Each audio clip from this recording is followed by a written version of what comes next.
Decían que debías estar agradecida. El matrimonio era bueno. Sus tierras tocaban el pasto de tu padre. Sus bueyes estaban sanos. Había perdido a su primera esposa en el parto, lo que significaba que sabía qué esperar de una chica como tú. Te vistieron con lino prestado, trenzaron tu cabello con paja y cuerda, frotaron hierbas trituradas bajo tus brazos para cubrir el sudor. No se te permitió hablar, solo asentir cuando el sacerdote preguntara si aceptabas. Lo hiciste porque te lo dijeron, porque tu padre respondió por ti antes de que la pregunta llegara a tus oídos. Ahora está oscuro. El fuego casi se ha apagado y el olor a cebada y madera vieja se aferra a tu piel. Te sientas sobre un colchón de paja, quieta, pequeña, las piernas juntas, la espalda recta, las manos cruzadas como tu madre te enseñó. Él entra en la habitación con pasos que crujen. No llama. ¿Por qué lo haría? Es su casa. Y ahora, por ley, por tierra, por iglesia, también es su cuerpo. No parece cruel, pero tampoco parece curioso. No pregunta si tienes frío, ni si has hecho esto antes. No lo necesita. Hay un paño tendido junto a la cama, limpio, blanco, esperando, porque mañana debe estar manchado, con sangre si tienes suerte, con moretones si no, con algo que diga que esto fue real, que entraste intacta y saliste transformada.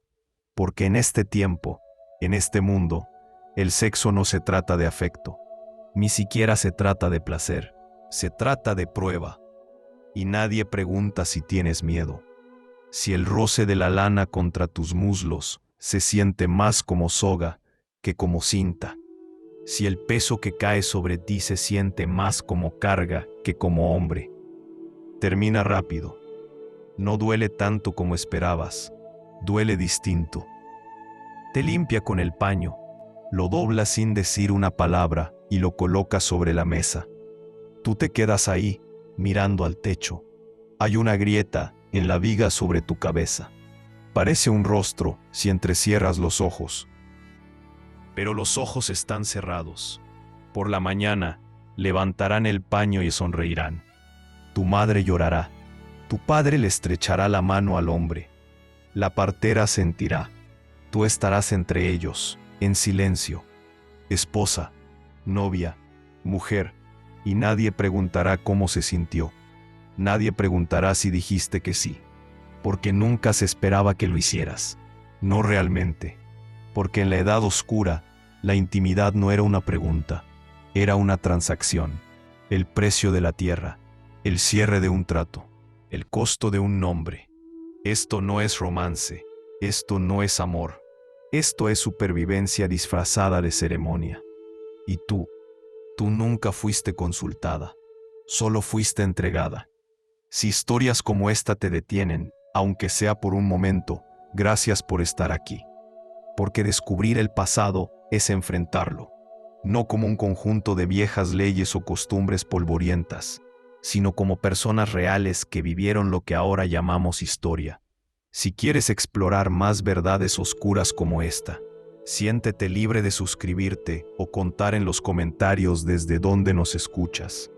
A través de los siglos y las fronteras, la curiosidad aún nos une.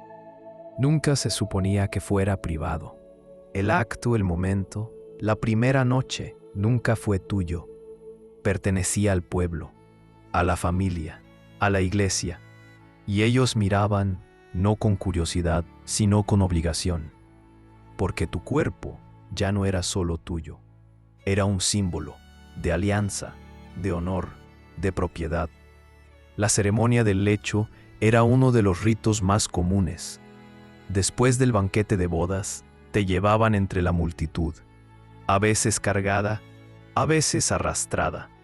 Tu vestido era desatado por otros, tu velo levantado por extraños, tus piernas descubiertas mientras la risa llenaba el aire. A veces los invitados te seguían hasta la habitación. A veces se quedaban justo afuera de la puerta, pero siempre escuchaban.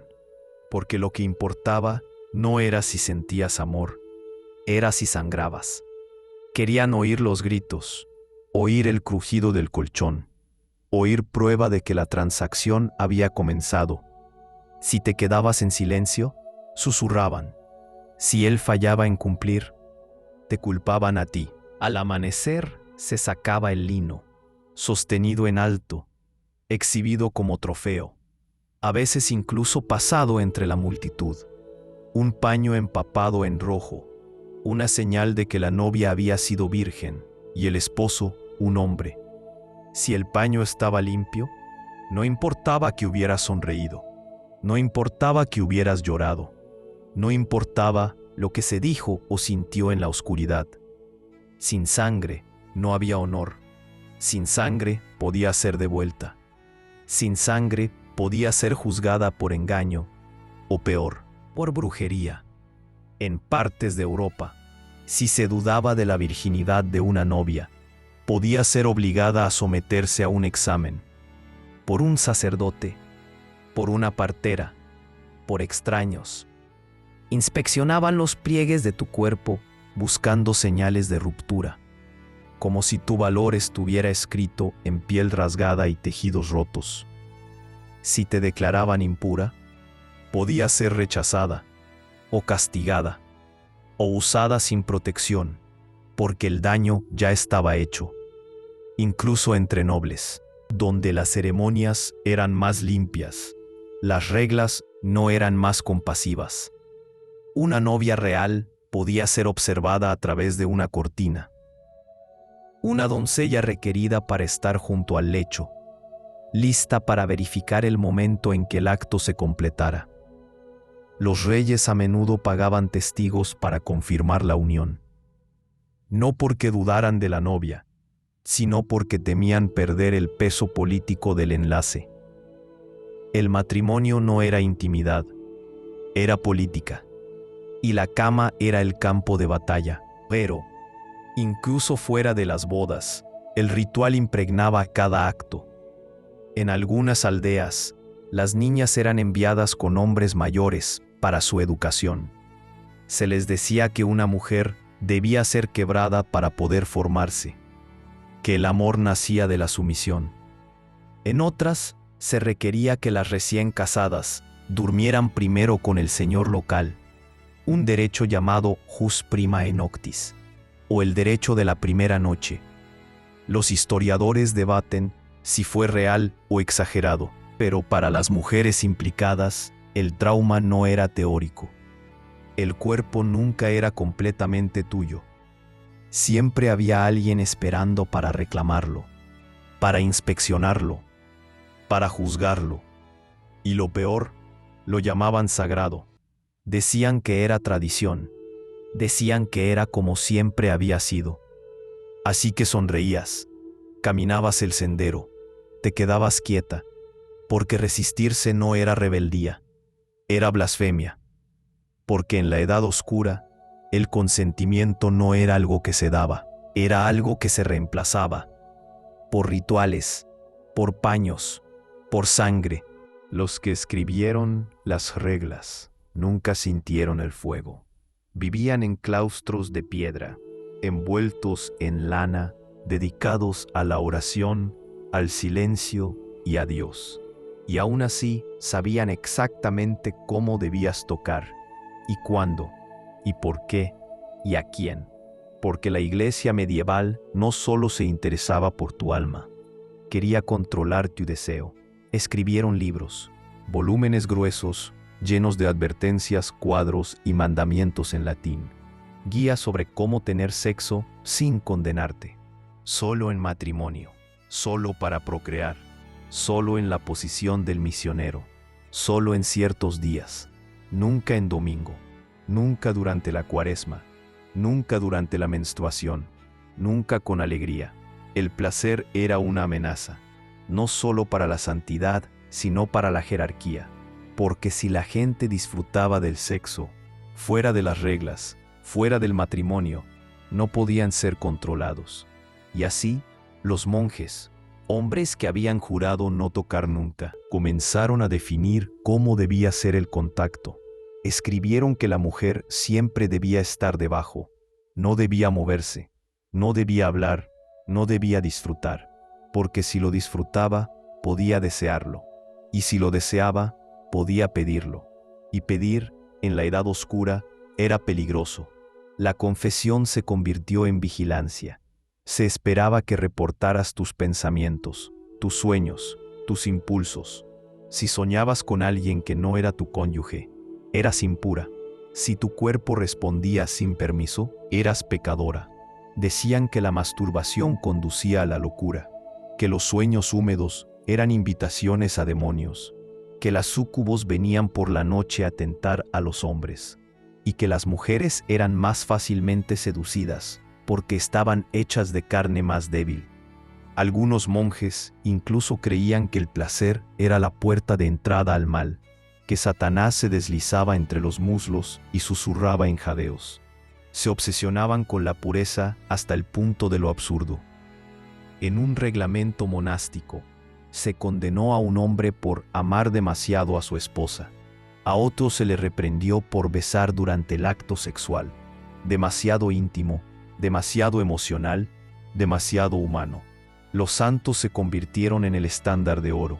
Santa Inés, Santa Cecilia, Santa Margarita, mujeres que murieron antes de ser tocadas, o que fueron torturadas por negarse, o que alabaron a Dios con su último aliento mientras sus cuerpos eran rotos. Sus historias se repetían a las niñas como cuentos para dormir, no como advertencias, sino como aspiraciones, porque la pureza no se trataba solo de sexo, se trataba de obediencia. Una mujer pura no respondía, no huía, no lloraba cuando era obligada a acostarse bajo un hombre que no eligió. Cerraba los ojos, cruzaba las manos y susurraba oraciones entre embestidas. Pero ni siquiera los monjes pudieron contener la marea para siempre. Hubo rumores. Libros que desaparecieron de los scriptoriums, páginas arrancadas, quemadas, enterradas, susurros de que algunos de los hombres más santos tenían vidas secretas, que detrás de puertas cerradas en las abadías las reglas se doblaban, las manos vagaban, las leyes se difuminaban, porque el cuerpo olvida los mandamientos, pero recuerda el calor, y mientras los monjes predicaban abstinencia, los aldeanos soñaban con algo más, con besos que significaban algo, con caricias no atadas a la culpa, con un mundo donde el placer no era un pecado, sino un derecho. Pero ese mundo aún no existía, no para ellos, no para ella, no para ti, porque en la Edad Oscura incluso Dios tenía algo que decir sobre lo que pasaba en tu cama. Y los que hablaban por él se aseguraban de que nunca lo olvidaras. Decían que el cuerpo de una mujer era sagrado, pero se olvidaron de mencionar solo si servía a alguien más. La iglesia no solo dictaba con quién podías acostarte, dictaba que debías acostarte, incluso cuando cada parte de ti quería correr, porque en el matrimonio el consentimiento no era necesario. Una vez pronunciados los votos, tu cuerpo pertenecía a tu esposo. Cada noche, cada vez, lo quisieras o no, esto no era oculto, no se susurraba, estaba escrito claramente en la ley, predicado desde los púlpitos y repetido en los confesionarios. Una esposa le debe acceso a su esposo. Su deber es estar disponible. Su virtud está en su silencio. Podía ser golpeada por negarte, no solo en privado, legalmente. El clero enseñaba que un hombre tenía derecho a corregir a una esposa desobediente. ¿Y qué era más desobediente que negarse a darle lo que él creía suyo? Si decías no, te acusaban de tentarlo al pecado, de llevarlo hacia el adulterio, o peor, de hacerlo vulnerable a la tentación demoníaca. Siempre era tu culpa. Ni siquiera la muerte te protegía. Algunas viudas eran acusadas de negar sus cuerpos a la sociedad. Si no se volvían a casar pronto, si elegían la soledad en lugar de la sumisión, eran marcadas como sospechosas, antinaturales, posiblemente brujas. Y luego estaba el mito que se negaba a morir, jus primae noctis, el derecho de la primera noche, la idea de que los señores podían acostarse con una novia campesina antes que su esposo. Los historiadores debaten si fue ley, rumor o propaganda, pero el trauma era real, porque las mujeres eran ofrecidas, como tributo, como moneda, como protección, a veces al terrateniente, a veces a un noble visitante, a veces a un sacerdote. Y si se resistían, eran marcadas como impuras, arruinadas, no aptas para el matrimonio. Existen registros de mujeres que rogaron entrar a conventos, no porque buscaran a Dios, sino porque intentaban escapar del alcance de los hombres. Pero ni siquiera detrás de los muros del convento estaban a salvo. Las monjas que hablaban de abusos eran silenciadas, o castigadas, o declaradas poseídas, porque si la Iglesia es santa, entonces los que la dirigen también deben serlo, ¿verdad?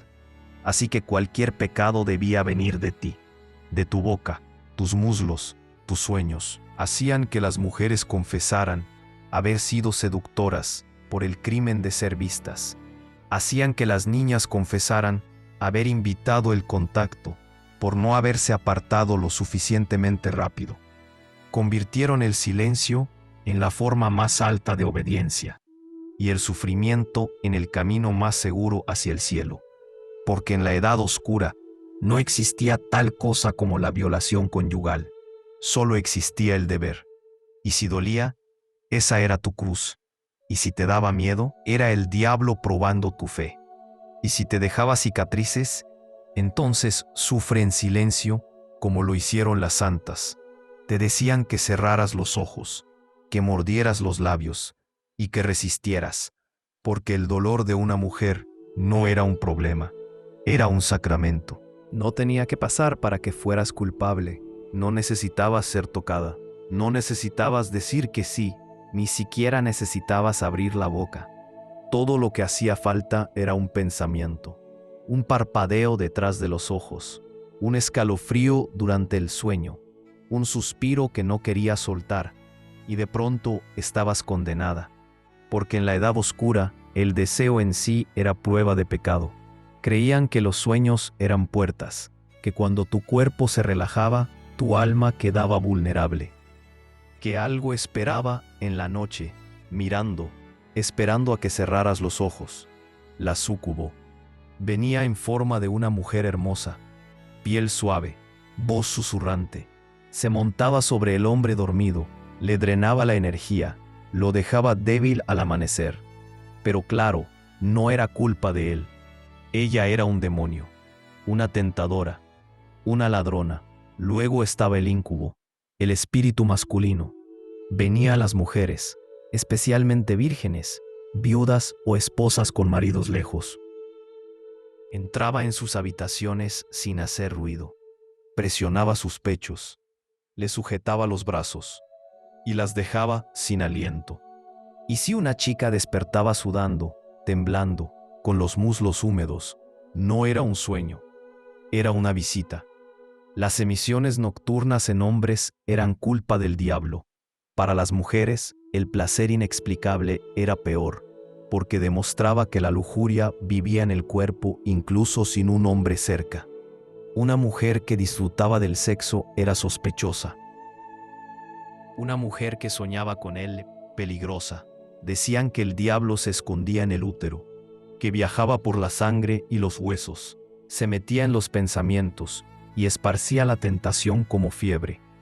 Las parteras contaban historias de mujeres que gritaban en la noche y despertaban con marcas de garras en las piernas. Los monjes escribían visiones donde los santos eran tentados por fuerzas invisibles y resistían mordiéndose la lengua, rascándose la piel, sangrando hasta que el deseo pasara. El deseo no solo era indeseado, era un acecho. Si te gustaba, estabas corrompida. Si lo temías, eras débil. Si lo querías, eras malvada. Incluso a las mujeres casadas se les advertía: no te muevas mucho, no gimas, no lo disfrutes demasiado.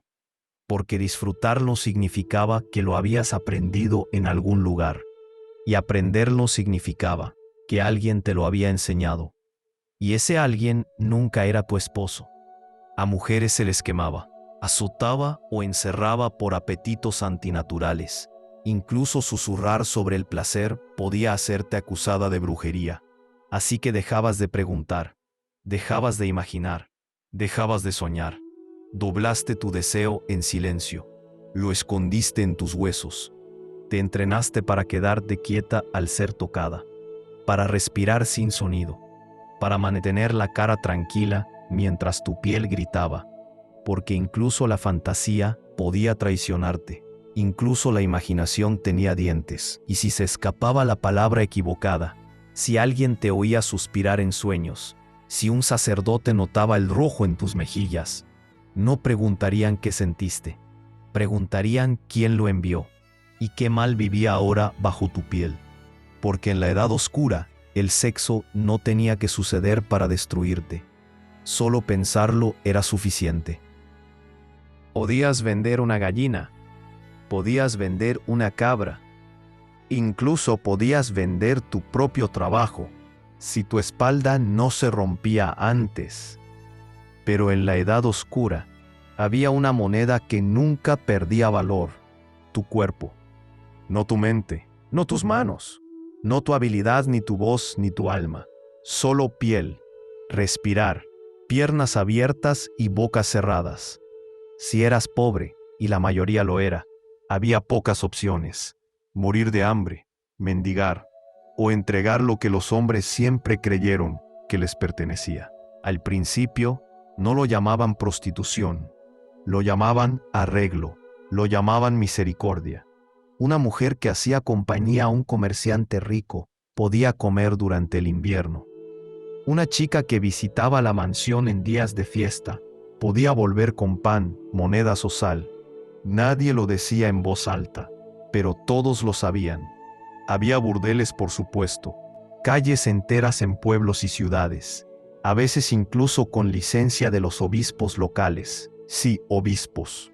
Porque mientras el pecado se quedara en ciertos barrios, mientras los pobres cargaran con la vergüenza, la iglesia aún podía llamarse santa.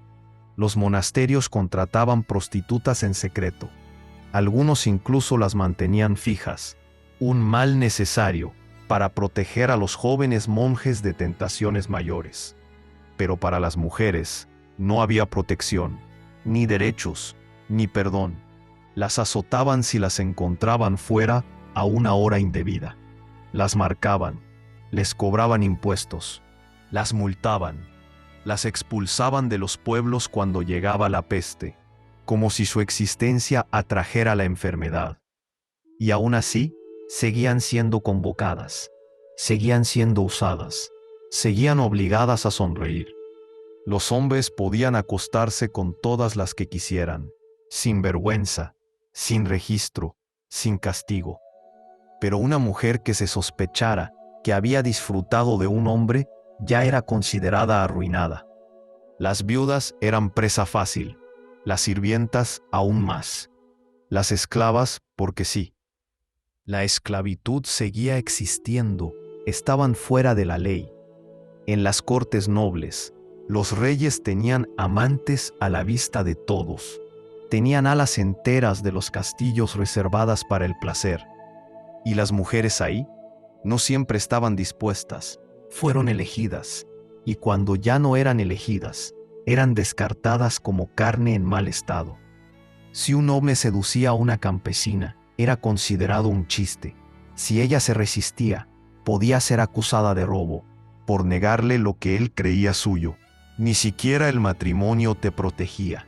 Muchas esposas eran compradas, no cortejadas, canjeadas por tierras, ovejas o un título. Llegaban a sus nuevos hogares como ganado, examinadas, probadas, criadas, porque la fertilidad era otro mercado. Una mujer que podía dar hijos varones era un activo valioso.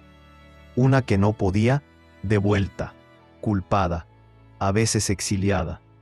Hay registros de mujeres estériles enviadas a vivir en establos. de niñas golpeadas por dar a luz hijas, de esposas prestadas, a hombres fértiles en secreto, porque el esposo quería un heredero, pero no la vergüenza de ser él el problema. Y así el mercado creció, invisible, insaciable, siempre hambriento. El sexo no era conexión, era acceso. Y quién lo tenía, y quién no, y cuán fácil era comprarlo. Incluso tu virginidad tenía precio, a veces el más alto. Hay historias, demasiadas para contarlas, de niñas vendidas a sacerdotes, de niños comprados por nobles viajeros, de hijos entregados por padres desesperados que solo querían una boca menos que alimentar.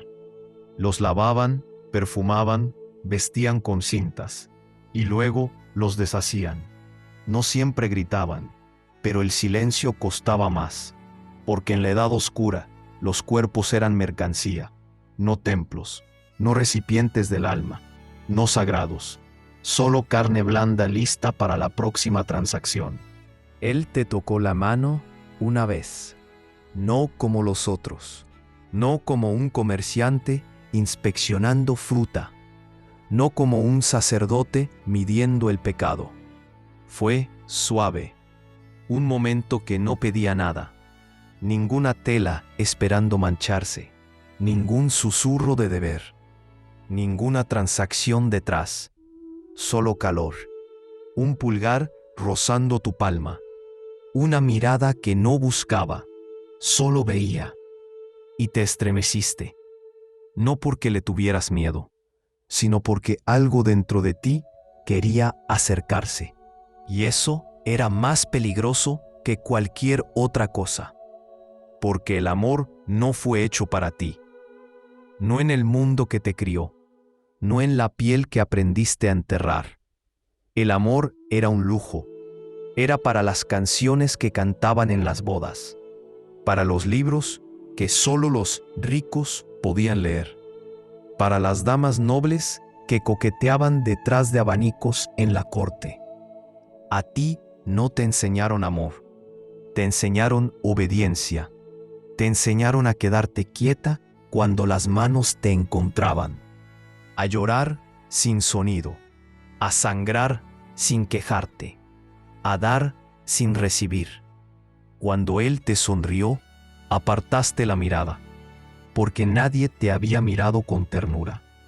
Te miraban para confirmar, para evaluar, para probar, no por ti. Él te trajo pan una vez, lo dejó en el alféizar de la ventana, todavía caliente, sin nota, sin exigencia, solo un trozo de pan. Lo miraste durante 1 hora y luego se lo diste a las gallinas, porque no podías arriesgarte a creer en la suavidad. No ahora, no después de años de ser abierta, inspeccionada, borrada. Él volvió otra vez, esperó al borde del pozo, habló sobre el cielo, sobre los árboles, sobre las manos de su madre. Nada que te pidiera dar, solo palabras. Pero incluso eso era demasiado, porque sabías lo que pasaría. Comenzarías a hablar, a sentir, a tener esperanza. Y un día, él te tocaría como lo hacen todos, porque eso es lo que hacen los hombres, incluso los buenos. Y no sabrías cómo decir no, no porque no quisieras, sino porque tu boca había sido entrenada para mantenerse cerrada. Así que te alejaste, te quedaste en silencio, y por primera vez, alguien se fue sin tomar. Lloraste después, no por él, sino por la chica que podrías haber sido, en otro tiempo, en otro lugar, en otra historia, una donde el amor no fuera algo que tuvieras que sobrevivir, porque en la edad oscura, el amor no podía arreglar lo que ya estaba roto. No podía coser lo que había sido desgarrado noche tras noche. No podía desaprenderle a tu cuerpo la diferencia entre cercanía y miedo. No podía borrar los rituales, las telas, los moretones disfrazados de bendiciones. No podía deshacer una cultura que te enseñó que tu único valor estaba en cuán silenciosamente sufrías. Así que te quedaste en la puerta, miraste el sol golpearle la espalda mientras se alejaba, y dejaste que el silencio te abrazara una noche más. Porque el amor no siempre es un rescate. A veces es solo un recordatorio de todo lo que perdiste antes siquiera de tener la oportunidad de decir que sí. Te dirán que era diferente en aquel entonces, que la gente no pensaba como pensamos ahora, que no era abuso, era cultura, que no era crueldad, era costumbre, que no era dolor, era simplemente como eran las cosas. Pero esa no es la pregunta que permanece. La pregunta no es ¿ocurrió?, ni siquiera por qué nadie lo detuvo. La pregunta es más simple, más cortante, más inquietante. ¿Qué sintió ella cuando el sacerdote le dijo que obedeciera? Cuando levantaron la tela para que todos la vieran. Cuando fue tocada en la oscuridad y le dijeron que diera las gracias. Cuando sus pensamientos la traicionaron. Cuando su silencio se volvió su valor. ¿Qué sintió al darse cuenta de que el amor no sería tierno? Que el placer no podía nombrarse. Que el acto mismo sagrado, personal, vivo, fue reempaquetado como obligación, como pago, como herramienta. Ella no lo escribió. Su nombre no fue registrado. No dejó cartas, ni diarios, ni confesiones que sobrevivieran los siglos. Solo tenemos lo que los hombres dijeron sobre ella, lo que los obispos decidieron por ella, lo que los esposos le quitaron, lo que los monjes imaginaron a puerta cerrada y culparon a su cuerpo. Pero ella vivió, respiró, sufrió, y en algún lugar profundo, entre los rituales y las reglas, bajo la tela y detrás del velo, había una niña que quería ser vista, no inspeccionada, no juzgada, no salvada, solo vista. Hoy hay lugares en el mundo donde las reglas no han cambiado tanto, donde los cuerpos siguen controlados, donde el silencio sigue siendo premiado, donde el dolor aún se llama pureza. Las túnicas son distintas, el lenguaje es más suave, los castigos son más silenciosos. Pero el sentimiento es el mismo, que en algún lugar, de alguna forma, tú no eres tuya. Y esa es la crueldad que resuena, no la violencia misma, sino la idea de que alguna vez fue normal. La niña de esta historia nunca pudo preguntar. Nunca pudo preguntarse en voz alta. Nunca pudo gritar, resistir o reclamar. Pero nosotras sí. Así que haz la pregunta. ¿Qué sintió ella? Y deja que la respuesta te perturbe. Deja que cambie cómo ves el pasado. Deja que moldee cómo sostienes el presente. Porque las prácticas más bizarras de la Edad Oscura no terminaron en la Edad Oscura. Algunas simplemente aprendieron a sonreír.